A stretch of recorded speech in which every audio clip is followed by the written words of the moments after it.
me which one it is, Sangita. You're wrong. First of all, get my name right. First of all, get my name right. Jonathan in Bishop Stortford. Hello. Yes, good afternoon. Yes, what I think, I've written to my local MP. I'm not going to say which one because I don't want him identified in this call, but I've written in the last couple of weeks saying, my view, it's reached a point where now the British government should be spending money defending our coastlines with border force, army, police, and we should have waiting ferries to send these people back to the safe country of France, which they passed through.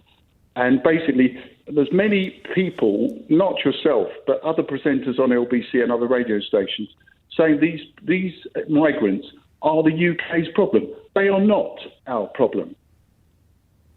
Why do you want them sent back to France? Because they don't belong here.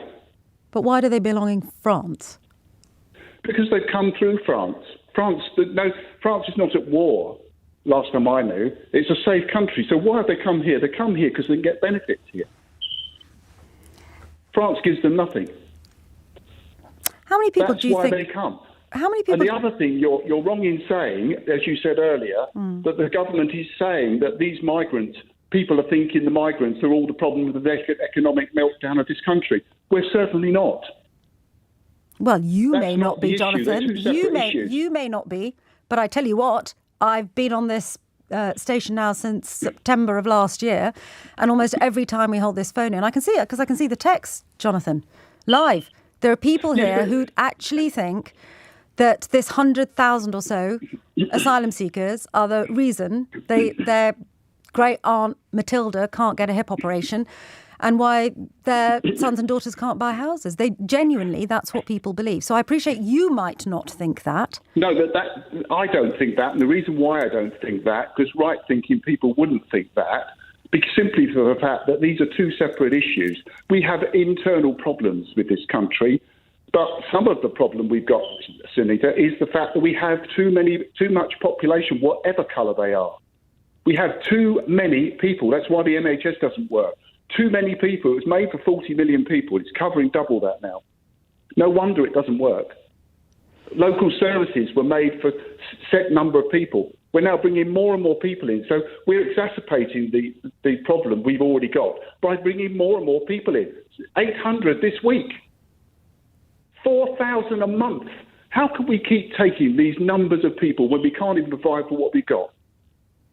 You do know that when they arrive here, they're supposed to be processed through the asylum system, the asylum immigration system.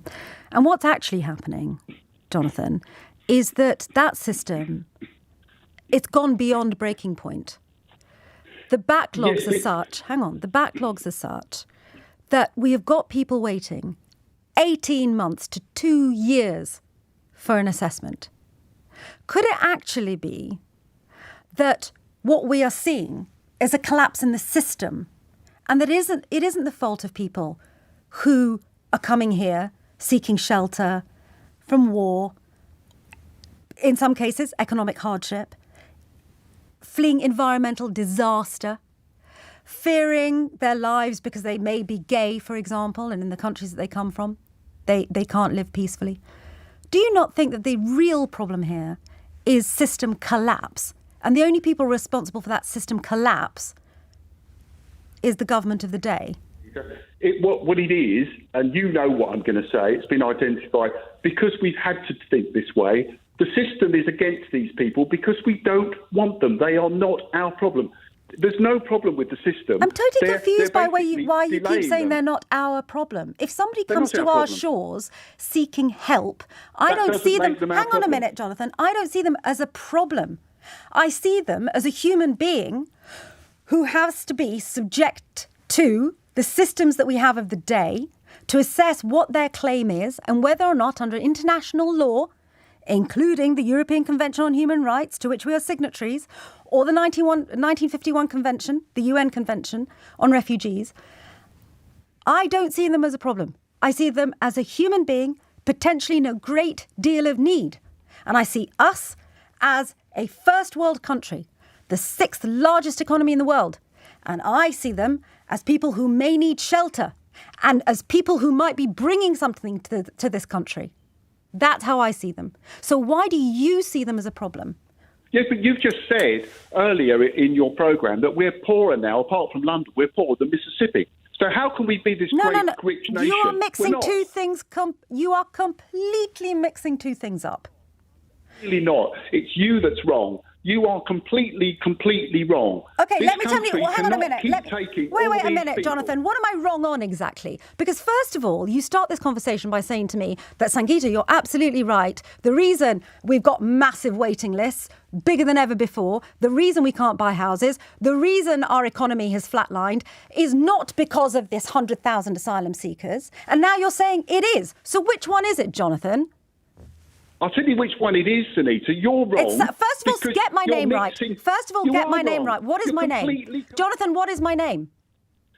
What is my name, Jonathan? You cannot talk until you get my name right. It is sheer laziness on your part that you cannot be bothered to say the name of the presenter who you are speaking to. So say my name correctly, and then we can carry on having a conversation. What is my name, Jonathan? You're just picking on the next thing. What is my name? You're so sad. What is my name? Sad. You won't be bothered because you do not think my name is worth saying. And why is that, Jonathan? I think, right, you're wrong. And you're just using this name thing now because you're being picky, because you're losing the argument. I'm certainly not losing the argument, my friend. Completely. Not people on in this any level am I not getting what they want. Okay, hang on a minute. Too many people. Hang on.